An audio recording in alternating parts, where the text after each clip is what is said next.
Welcome to Flip This WordPress. I'm your host, Mark Foster.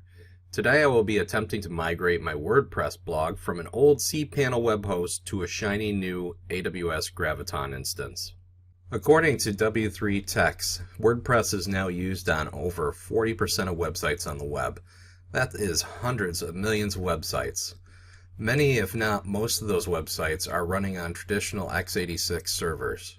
Given the energy efficiency of ARM64 platforms, think of how much energy could be saved each year by migrating those sites to ARM64 systems like AWS Graviton.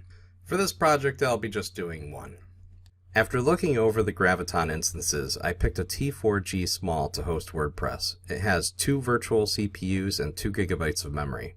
I am running Ubuntu 20 LTS and allocated 100 GB of storage. I installed WordPress and migrated my content to the new instance.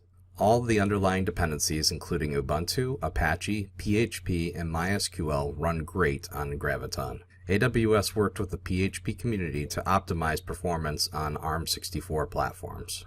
Before I flipped DNS over to the new site, I did a quick unscientific performance check by comparing load times of the PHP homepage on both platforms. I completed this test before I made any changes on the new site and used Ctrl F5 to do a full reload. On the old host, the PHP homepage consistently took over 500 milliseconds to load. On Graviton, the same page took 500 milliseconds on the initial load, but dropped to less than 200 milliseconds on subsequent loads. Very cool. Alright, my migration is complete.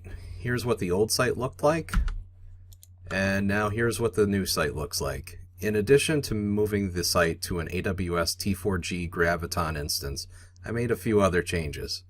First of all, I enabled TLS or HTTPS using Let's Encrypt. I ported my DNS to Route 53. I implemented a content delivery network to serve up the images on the site, and I also applied this new theme to make it look a little bit better.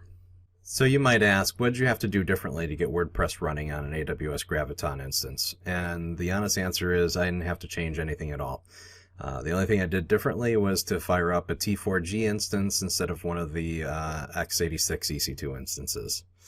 From WordPress's perspective, the only way you can tell the difference is if you go into the site health screen, click on Info, and then go and look under Server. You can see here the AARCH64, which is indicating that this is running on an ARM64 system. If you're interested in setting up your own WordPress site, you can find my notes out here on GitHub. That's it. Thank you for watching.